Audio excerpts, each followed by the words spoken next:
Il existe un arbre qui produit 450 livres de nourriture par an. Il vit éternellement. Plantez-le une fois et récoltez-le pendant 70 ans. Il survit aux tempêtes qui détruisent le maïs et à la sécheresse qui tue le blé. Pendant 3000 ans, elle a nourri des civilisations entières sans qu'il soit nécessaire de la replanter. Puis, ils l'ont militarisée. Ils ont transformé un don de la nature en ration bon marché pour les personnes réduites en esclavage. Il devint un symbole d'oppression, mais l'arbre refusa d'être un instrument de contrôle.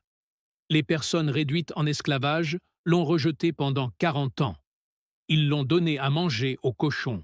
Voici l'histoire de l'arbre qu'ils ont tenté d'utiliser comme arme juste avant que nous en ayons le plus besoin.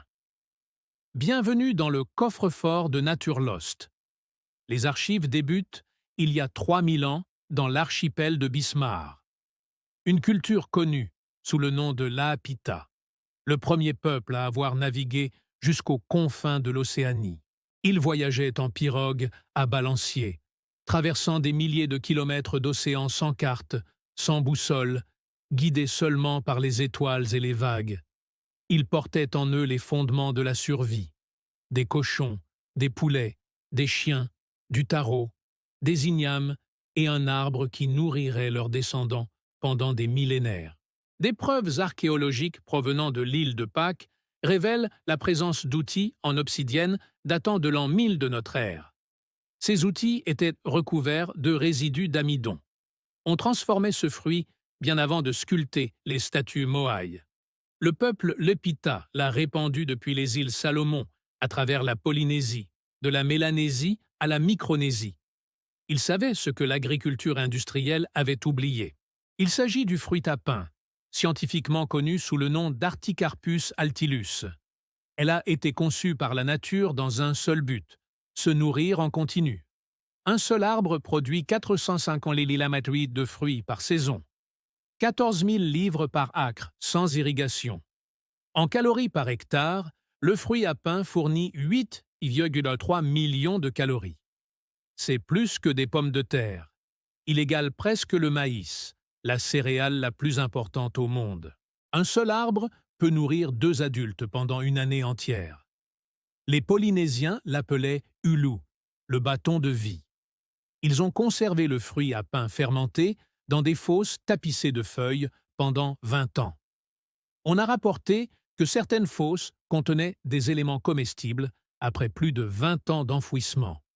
Les familles consommaient du fruit à pain frais, rôti, bouilli ou cuit au four. Ils ont réduit en farine des fruits à pain séchés. Ils construisaient des maisons en bois d'arbres à pain. Ils sculptaient des canoës dans du bois d'arbres fruitiers.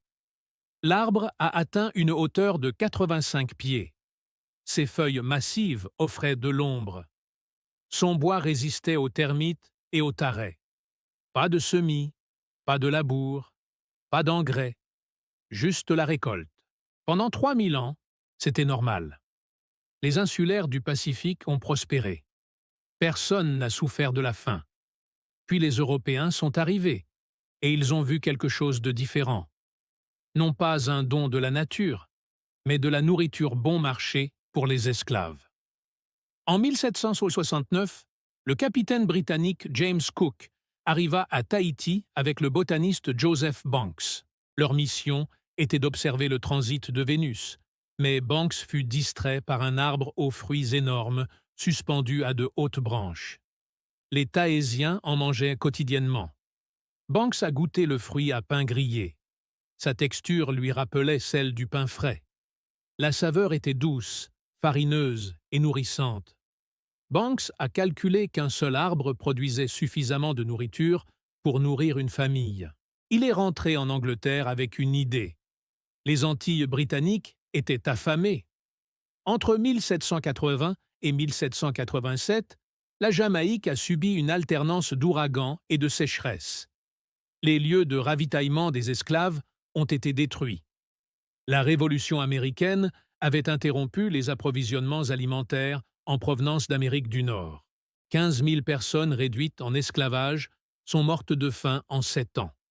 Les propriétaires de plantations étaient désespérés. Ils avaient un besoin de calories bon marché pour maintenir leur main-d'œuvre en vie. Banks a proposé le fruit à pain, abondant à Tahiti, nutritif, facile à cultiver et gratuit. Le roi George III commanda une expédition en 1787 à bord du navire HMS Bounty. Le commandant était le lieutenant William Bligh. Sa mission était unique: transporter les fruits à pain de Tahiti aux Caraïbes pour nourrir les Africains réduits en esclavage qui travaillaient dans les plantations de canne à sucre. Le Bounty quitta Spithead le 23 décembre 1787. Bligh passa 5 mois à Tahiti et transforma la grande cabine du navire en une serre flottante. Il a collecté 1,15 plants de fruits à pain dans des pots en bois. La terrasse était recouverte de verdure. L'équipage l'a surnommée une forêt flottante. Le 4 avril 1789, le Bounty mit le cap à l'ouest, vers la Jamaïque. 3 semaines plus tard, Fletcher Christian mena une mutinerie. Les raisons restent sujettes à débat, mais le résultat est clair. Christian et 22 hommes s'emparèrent du navire. Ils ont forcé Burley et 18 hommes fidèles à monter dans une barque ouverte de 7 mètres, et ils ont jeté toutes les usines de pain à la mer. 1,5 arbres ont disparu. Les mutins retournèrent à Tahiti. Bligh a parcouru 3600 mètres jusqu'à Théour dans un bateau ouvert. Sa mission fut un échec, mais l'Empire était implacable. En 1791, Bligh fut renvoyé à Tahiti, cette fois avec 2 navires, plus d'hommes et une sécurité renforcée. Il a collecté 2126 plantes. Le voyage fut éprouvant. Mouches, embruns salés, froid et eau rationnée. 678 plantes ont survécu au voyage jusqu'aux Caraïbes. Le 5 février 1793, le HMS Providence arriva en Jamaïque. Bligh a livré des fruits à pain au jardin botanique de Bath et a distribué des spécimens à chaque paroisse. Les arbres prospéraient dans le sol jamaïcain, une terre volcanique sombre, sous un climat tropical à forte précipitation. En l'espace de 2 ans, des arbres à pain ont poussé comme des champignons dans toutes les paroisses, à croissance rapide et à haut rendement, ne nécessitant quasiment aucun entretien. Les propriétaires de la plantation ont fêté ça. Les personnes réduites en esclavage auraient enfin accès à une nourriture abondante et bon marché. Mais il y avait un problème. Les personnes réduites en esclavage ont refusé d'en manger. Ils l'appelaient « fruits étranges », souillés par l'esclavage, symbole de leur oppression. Des aliments qui leur étaient imposés sous forme de rations bon marché. Ce n'était pas une question de goût. Le fruit à pain peut être rôti, frit, bouilli ou transformé en farine. Sa texture était similaire à celle de la pomme de terre. La saveur était douce et adaptable. C'était l'intention. La nourriture ne peut nourrir lorsqu'elle représente l'esclavage. Pendant 40 ans, on a donné du fruit à pain aux cochons. Des rapports datant de la fin du XIXe siècle ont confirmé que ce fruit n'était pas très apprécié et qu'il était principalement donné au bétail. Ce n'est qu'après l'abolition de l'esclavage en 1834 que le fruit à pain s'est lentement intégré à l'alimentation jamaïcaine. 2 générations s'étaient écoulées. L'association avec l'esclavage commença à s'estomper. Les Jamaïcains ont commencé à expérimenter. Fruit à pain rôti avec du beurre et du poivre noir. Du fruit à pain frit au petit déjeuner. Le fruit à pain bouilli dans les soupes et les ragoûts. Chips de fruits au pain. Bouilli de pain et de fruits.